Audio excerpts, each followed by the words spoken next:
দুইটি বর্গের বাহুগুলোর দৈর্ঘ্য যথাক্রমে 5 এবং 9। বৃহত্তম বর্গক্ষেত্র এবং ক্ষুদ্রতম বর্গক্ষেত্র দুইটির পরিসীমার পার্থক্য কত? একটা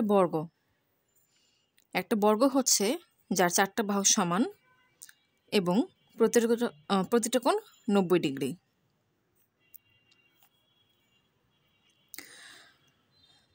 প্রশ্ন বলেছে দুইটি বর্গের বাহুগুলোর দৈর্ঘ্য যথাক্রমে 5 এবং 9, অর্থাৎ একটা বর্গের বাহুগুলোর দৈর্ঘ্য 5 করে এবং বড় যে বর্গটা আছে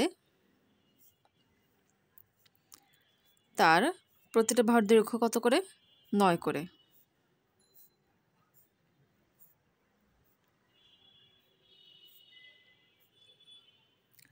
ছোট বর্গটির প্রতিটা বাহুর দৈর্ঘ্য 5 একক, বড় বর্গটির প্রতিটি বাহুর দৈর্ঘ্য 9 একক। আবার বলছি, বর্গ হচ্ছে এমন একটি চতুর্ভুজ যা 4টি বাহু এবং 4টি কোণ পরস্পর সমান থাকে। তাহলে এই বর্গের পরিসীমা কি হবে? ছোট বর্গটির পরিসীমা হচ্ছে 5 যোগ 5 যোগ 5 যোগ 5, 4টা 5, 4 5 20। এই বড় বর্গটির পরিসীমা হচ্ছে 9 প্লাস 9 প্লাস 9 প্লাস 9, 4টা 9, 4 9 36। পরিসীমা হচ্ছে একটা শেপ,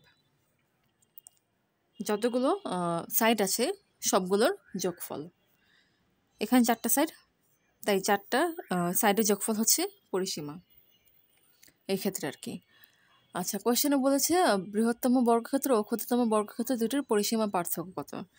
বড় বর্গের পরিসীমা হচ্ছে 36 এবং ছোট বর্গের পরিসীমা হচ্ছে 20। এদের পার্থক্য হচ্ছে 16 একক। সুতরাং অ্যান্সার হচ্ছে 16 একক।